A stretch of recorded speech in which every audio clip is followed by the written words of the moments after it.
Assalamualaikum warahmatullahi wabarakatuh.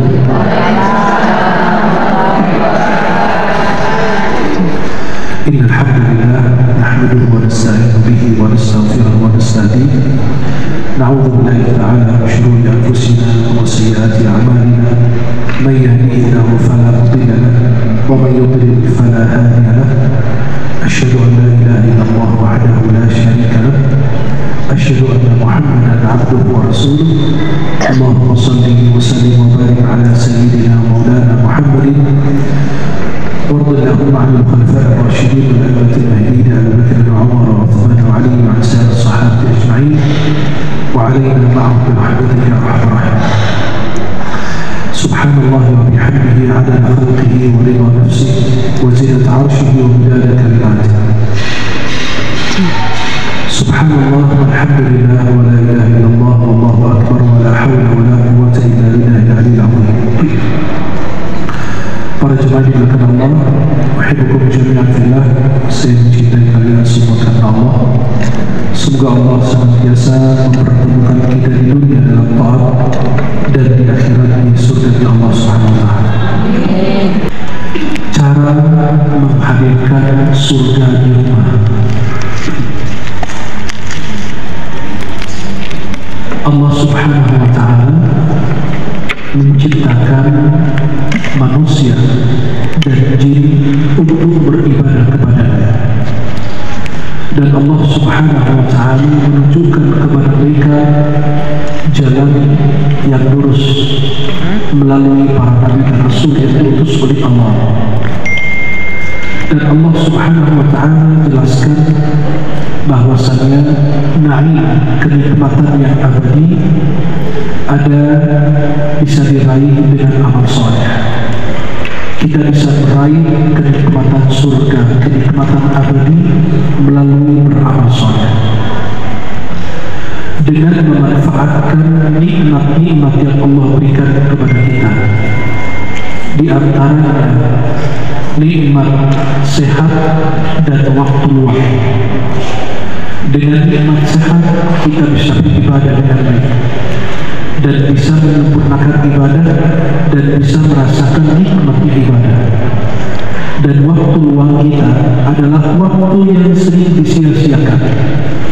Allah saking memuliakan waktu, Allah bersumpah dengan waktu. Allah berfirman, wal 'asri innal insana lafi khusr illal ladzina amanu wa 'amilus shalihat إلا الذين آمنوا وعملوا الصالحات وتواصوا بالحق وتواصوا بالصبر. Dalam hadis riwayat Bukhari dari Ibnu Abbas, Nabi bersabda, ni'matani maghbunun fihima katsirun minan nas, as-sihhah wal faragh. Ada dua nikmat yang sering dilalaikan manusia, nikmat sehat dan nikmat waktu luang. Maka para jemaah yang dimuliakan Allah, keadaan dunia ini adalah fana. Dunia ini bukan abadi, sementara waktu, sampai waktu yang dikehendaki Allah Subhanahu wa ta'ala. Karena surga adalah tempat Allah membalas semua yang kita lakukan di dunia, dan surga ini dipersiapkan untuk orang-orang yang beramal saleh. Dan di surga adalah kebahagiaan abadi kita. Bahkan di surga ini bertingkat-tingkat, dikatakan mencapai 100 tingkatan. Di dalam surga mencapai 100 tingkatan. Di antara tingkatan pertama sampai ke tingkatan berikutnya, dikatakan di antara tingkatan satu dengan yang lain seperti antaranya langit dan bumi. Sejauhnya langit dan bumi, bayangkan, baru satu tingkatan. Bagaimana dengan 100 tingkatan? Begitu Allah Maha Mulia, Maha Agung Subhanahu wa ta'ala dengan ciptaan-ciptaannya Allah. Banyak sekali orang di antara kita, halo, masih hidup? Banyak sekali orang di antara umat Islam impiannya, cita-citanya rendah. Dia bilang apa? Saya nggak perlu masuk surga, di depan pintu surga aja alhamdulillah, jagain pintu surga aja udah alhamdulillah. Itu impian yang kurang bagus, itu cita-cita yang rendah. Orang Muslim itu kalau untuk yang baik bercita-cita yang tinggi. Contoh, mengapa kita tidak punya harta yang banyak? Selama kita berdoa, ya Allah, semoga harta yang saya itu dari yang halal. Mengapa tidak? Kita berbanyak sedekah, berbanyak zakat, betul? Jadi orang Muslim itu berdoa, ya Allah, semoga Kau berikan kepada saya kekuatan biar saya bangun salat tahajud 100 rakaat, 80 rakaat.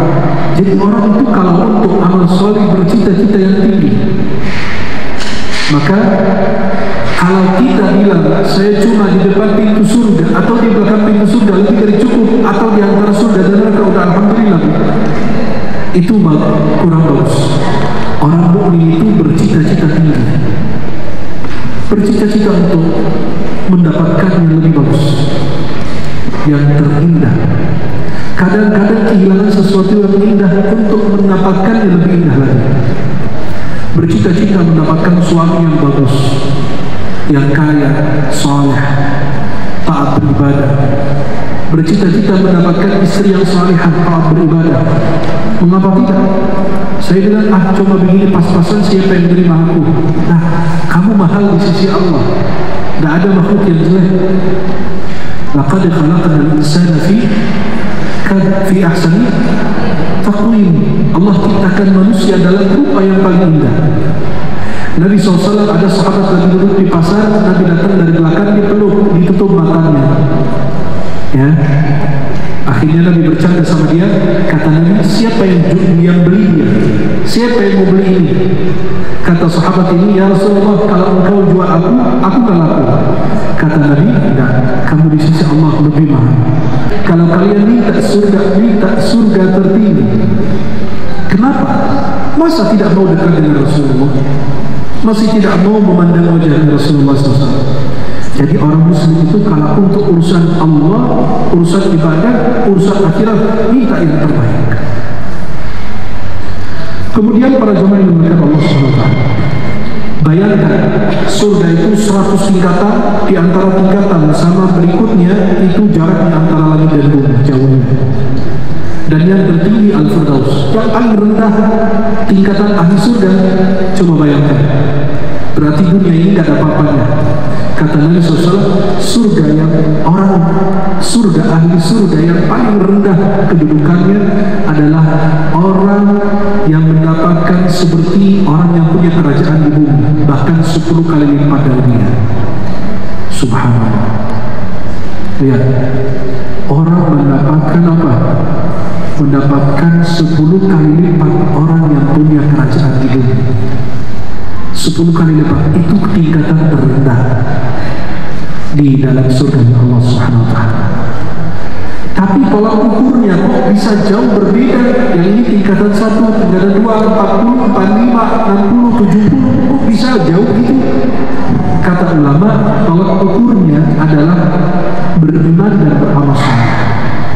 Berarti amal kita dan iman kita yang menentukan kita di level mana. Ada yang baru sholat lagi cuma 2 rakaat, ya levelnya masih di bawah.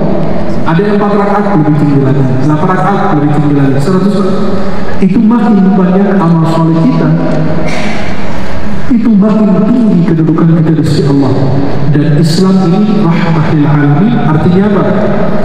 Amal-amalan kecil di dunia, di Islam nilainya besar. Seperti apa? Nabi SAW mengatakan, 2 kalimat ringan di lisan, berat dalam timbangan, dicintai oleh Allah Subhanahu wa ta'ala. Subhanallah wa bihamdi, subhanallahil azim. Subhanallah wa bihamdi, subhanallah azim. Itu subhanallah. Lihat, Nabi SAW mengatakan, doa tidak akan tertolak antara azan dan iqamah. Amalan kecil antara azan dan iqamah, doa mustajab. Nabi SAW mengatakan dalam Sahih Muslim, keadaan hamba paling dekat dengan Allah dalam keadaan sujud, maka berbanyaklah doa. Coba bayangkan, amalan kecil dalam Islam sebenarnya besar. Orang siapa membangun rumah, masjid maksudnya, rumah untuk Allah yang dimaksud masjid, Allah bangunkan untuknya di dalam surga atau rumah. Dalam sebuah riwayat, walau kamifhas qita, artinya walaupun sebesar besaran burung. Coba lihat sini. Artinya apa? Dia nggak punya apa, dia cuma punya uang untuk beli satu sak semen aja, satu batu bata aja ditaruh di masjid. Allah bangunkan untuknya rumah di dalam surga Allah. Yang membaca surat Al-Ikhlas 10 kali, Allah bangunkan istana untuknya di dalam surga. Dalam surat At-Tirmidzi, baca surat Al-Mulk setiap hari, bukan Al-Muluk, bukan apa? Namanya Al-Mulk. Namanya apa? Jangan ikut-ikutan dengan yang bilang Al-Muluk. Ya, jangan bilang nenek-nenek yang suka di sana, ibu-ibu yang di sana itu bukan kita ya, kita sering ngaji, kita tahu kok. Surat Al-Mulk, Allah berfirman, Tabarakalladzi biyadihil mulk, bukan Al-Muluk. Nama suratnya Besti salah, di mana benar ayatnya? Halo? Besti sebut nama surat aja salah, di mana ayatnya di dalam? Betul nggak? Nama surat harus hafal dengan bagus dan benar. Al-Fatihah, Al-Fatihah, nama ke Al-Fatihah, karena maknanya nanti berubah. Al-Mulk, Al-Mulk, bukan Al-Muluk. Ya, dan surat-surat yang lain harus hafal nama surat dengan baik. Minimal hafal nama suratnya, kalau nggak hafal isinya. Maka Nabi SAW mengatakan dalam surat At-Tirmidzi, orang yang baca surat Al-Mulk setiap hari, tapi kita berbaiki. Sebagian pemahaman masyarakat, banyak orang menganggap surat Al-Mulk itu dibaca sebelum tidur. Tidak. Dalam sehari saja, terserah mau pagi, mau siang, mau sore, mau malam, jangan bersulit orang. Orang mau tidur itu susah lihat, cuma yang bisa dilihat handphone doang. Halo? Yang terakhir dilihat handphone. Kalau disuruh baca Quran, cepat tidurnya. Tapi kalau ada HP, sampai HP-nya begini, udah tidur, begini matanya, bangun balik, masih lihat lagi. Masya Allah. Anak kebayang kalau orang dicabut nyawanya sama malaikat, dia ternyata lagi buka TikTok. Ya, lagi joget, lagi nari gitu. Sekarang ibu-ibu punya TikTok. Kadang-kadang kemarin ibu rumah tangga, ya Allah, punya TikTok, joget sana, joget sini. Kayak orang gila gitu ya. Saya sebenarnya sih kalau mau cari alamat ibu itu ada di mana, saya mau ke rumah sakit jiwa gitu, saya bayarin Pak. Kalau enggak diruqyah gitu ya, biar jinnya keluar. Zikir kita itu sedekah, tasbih kita sedekah, berbuat baik kepada orang itu sedekah, senyum menghadap saudara kita, berhadapan dengan orang di wajah saudara kita itu sedekah, menyingkirkan barang yang mengganggu orang, batu segala macam di jalanan, itu juga bernilai pahala. Menghibur orang yang sedang sakit, sedang galau, itu sedekah. Menjadi perantara kebaikan juga sedekah. Ada masjid sedang bangun, ada panti asuhan, ada anak yatim mau dibantu, ada acara kegiatan keagamaan, ada kajian, kita ngecer ke orang aja dapat pahala. Begitu saja dalam Islam, amalan ringan bernilai pahala besar di sisi Allah SWT. Tapi sayang sekali kita ini malas mengerjakan amal ibadah tersebut. Maka yang menjadi tolak ukur orang berbeda tingkatan, ada yang di atas, ada yang di bawah, ada yang di tengah, ada yang paling atas, adalah tolak ukurnya apa? Dua, iman dan amal soleh. Iman dan amal soleh. Coba lihat tingkatan iman gimana di dalam hati kita, gimana dengan amal soleh yang kita punya. Maaf, kadang-kadang kita beri nikmat banyak oleh Allah. Ada yang orang maaf sudah hafal Al-Quran, tapi tidak mau berbagi kepada orang lain. Sebaik-baik kalian belajar Al-Quran dan mengajarkan dalam Sahih Bukhari dari Utsman bin Affan radhiyallahu anhu. Kemudian yang kedua, ada yang diberi harta, dia bisa mampu untuk membantu menolong banyak orang. Orang miskin itu jangan dikasih uang terus, kasih usaha, kasih modal. Untuk apa? Biar dia besok ikut berinfak, jangan dia cuma menerima doang. Jadi dia coba menjadi mustahik, dia hanya menerima saja. Dulu kita adakan gerakan itu, dan alhamdulillah itu kita tanyakan, ada jamaah yang tidak mampu dan lain-lain. Ibu ini bisa apa? Keahliannya bisa menjahit. Alhamdulillah kita beli mesin, kita belikan mesin, bisa jahit. Tapi uang yang kita belikan itu, kita minta beliau balikin biar beliau semangat, biar kita bisa bantu yang lain. Jadi setiap bulan 100.000, 50.000, kan tak berat. Kita beli mesin 3,5 juta, 4 juta, mesin yang bagus, kita kasih modal berapa, nanti beliau balikin kita nanti pelan-pelan, kita kasih jeda waktu 2-3 bulan, baru beliau. Kita dengan persyaratan tertentu, dia menjaga ibadah, dia menjaga apa, setiap hari baca Quran walaupun 5 ayat, itu dengan amal soleh. Jadi semua yang berinfak dapat pahala membantu orang, dapat pahala bacaan Al-Quran dari orang, dapat pahala. Dan beliau juga kalau sudah selesai kepada kita, kita minta beliau dengan syarat selesai menunaikan kewajiban kepada kita untuk membantu orang lain. Jadi tangan kita bersambung terus, menyambung daripada satu tangan jadi 100.000 dan seterusnya. Terus ada yang anak-anak yang kepingin belajar di pesantren, banyak sekali anak-anak yang mau belajar di pesantren tapi nggak punya biaya. Gimana kita cari jamaah, kita gerakan untuk apa? Untuk membantu mereka. Gerakan untuk menghafal Quran, cetak 1 juta habis Quran. Untuk apa? Untuk Qurannya, untuk kasurnya, makannya, segala macam. Itu menjadi dengan apa? Dengan apa yang kita punya. Saya ini bukan penghafal Quran, saya bukan ulama, saya bukan siapa-siapa, tapi saya cuma punya hati. Asal saya cuma punya kenalan, teman saya punya pesantren, insya Allah saya bisa, kalau ada yang mau belajar di sana, saya biayain bulanan, itu luar biasa. Tetangga saya, dan baginya jangan sampai dia meminta, itu amal soleh. Biar kita mendapatkan tingkatan tertinggi. Itu dengan apa? Dengan membantu mereka dengan hal-hal yang kecil. Apa kirimkan makanan, kirimkan kue dan lain sebagainya. Maka lantas bagaimana cara menghadirkan surga di rumah kita masing-masing? Yang pertama, poin besar pertama adalah segera memiliki sebaik-baik perhiasan dunia. Kita bagi dua nih. Poin besarnya segera memiliki sebaik-baik perhiasan dunia. Dibagi dua. Poin besar ini dibagi dua. A, B. Apa? Istri yang salihah, suami yang salih. Nggak mungkin kita menciptakan surga di rumah kalau suami istri bukan salih dan salihah. Maka segera kita memiliki sebaik-baik perhiasan di dalam rumah, perhiasan dunia. Istri yang salehah, suami yang saleh. Kita lihat dulu poin-poinnya. Istri salehah, ciri-cirinya apa? Yang selalu menjaga agamanya dan taat kepada suaminya. Taat kepada Allah dan kepada suaminya, bukan pada maksiat kepada Allah. Istri kalau disuruh maksiat tidak ada taat dan tidak berdosa malah dapat pahala. Nabi bersabda, la ta'ata li makhluqin fi ma'siyatil khaliq. Tidak ada ketaatan bagi makhluk dalam maksiat kepada Allah. Dalam hadis Nabi yang lain, innama ta'atu fil ma'ruf. Sesungguhnya ketaatan itu dalam kebaikan. Maka kalau suami suruh kepada maksiat, oh saya kamu durhaka kepada suami, kamu nanti nabi, jangan ditakut-takuti. Karena taat kepada suami adalah taat kepada Allah. Kecuali kalau maksiat itu tidak taat, kami tidak dengar, kami tidak taat.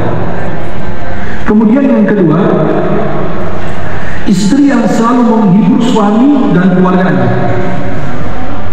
Bukan istri yang membuat mereka selalu galau sedih gitu kan. Ya, ada ibu-ibu begitu ya, gampang-gampang nangis gitu ya. Kalau nangis di hadapan Allah masih bagus, meneteskan air mata di hadapan Allah sebuah kekuatan. Tapi kalau meneteskan air mata di hadapan manusia sebuah kelemahan dan kadang-kadang menjadi penghinaan. Kalau kita minjam dari orang sesuatu atau minta apa dari orang kemudian kita nangis, itu penghinaan, kita dihina sama dia. Jelas?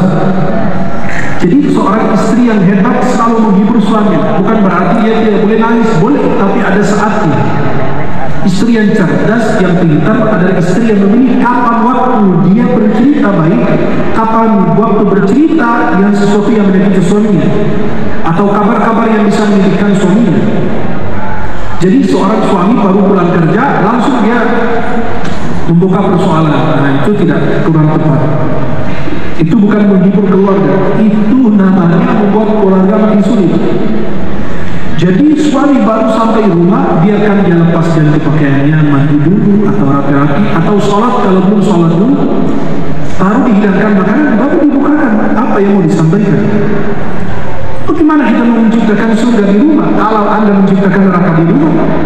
Suami baru sampai rumah, tadi biasa aja. Giliran kalian mau gitu. Kenapa ya? Jin apa cerita? Kata suaminya, kenapa ada apa? Itu biasa ibumu tadi jadi cerita begini. Jadi suaminya kesal. Kenapa? Di perjalanan mungkin habis dimarahi sama atasan. Ada persoalan di kantor. Ada hal-hal di kantor yang mungkin melukai hatinya. Kita kan nggak tahu. Di perjalanan macet, sampai kabur sholat maghrib atau sholat isya dan lain sebagainya tepat waktu. Jadi pada saat sampai rumah, berikan peluang suami bergerak dulu, suami lega dulu gitu, istirahat terlebih dahulu, kemudian Anda sampaikan. Dulu di zaman Rasulullah SAW, seorang istri suaminya pulang dari luar, tapi hebatnya istri ini, suami baru pulang dari luar, perjalanan jauh, anaknya meninggal dunia, tapi anaknya ditutup kain saja. Suaminya baru pulang, tak langsung, Pak anak kamu udah mati, suaminya pingsan nanti. Begitu kan? Nah, ini seorang istri yang hebat, salihah, dia tutup anaknya dengan kain karena sudah meninggal. Suaminya masuk, ini kenapa anak? Alhamdulillah dia istirahat. Istirahat artinya istirahat dari dunia. Itu dia istirahat. Akhirnya istrinya menyiapkan makanan, minuman, segala macam. Suaminya makan. Sampai diajak berhubungan istri mau. Selesai berhubungan, tuh lihat. Kalau kita, bagaimana kuatnya kita? Anak meninggal ditutup, suami ajak berhubungan mau aja ya. Kata ibu-ibu, memang apa jangan-jangan bukan anaknya? Kan ibu-ibu pintar sekarang. Apa jangan-jangan anak angkat apa? Ya, terus nggak punya hati sama sekali, sampai diajak itu mau aja ya. Nah, ini kan akhirnya diajak berhubungan suami-suaminya. Selesai berhubungan istri yang ngobrol sama suaminya, cerita gitu. Nggak langsung terjun bebas kayak ibu-ibu. Karena kamu meninggal, Allahu Akbar. Enggak, dia langsung memberikan pengantar dulu. Kalau ada orang menitipkan amanah kepada kita, kemudian dia minta amanah lihat, kamu marah nggak? Dia nggak marah, orang punya dia. Begitu Allah menitipkan anak kepada kita dan sudah diambil. Suaminya kesal, sakit, dan kamu di mana? Sudah kasih makan, sudah berhubungan segala macam. Akhirnya Nabi SAW pas mendengar cerita ini didoakan oleh Rasulullah. Malam mereka berhubungan itu, kata perawi hadisnya, sejak malam itu dan seterusnya mereka dikaruniai anak dan semua anak itu menjadi penghafal Quran karena didoakan oleh Rasulullah. Itulah istri yang hebat, mencari kapan waktu berbicara, memilih kalimat yang tepat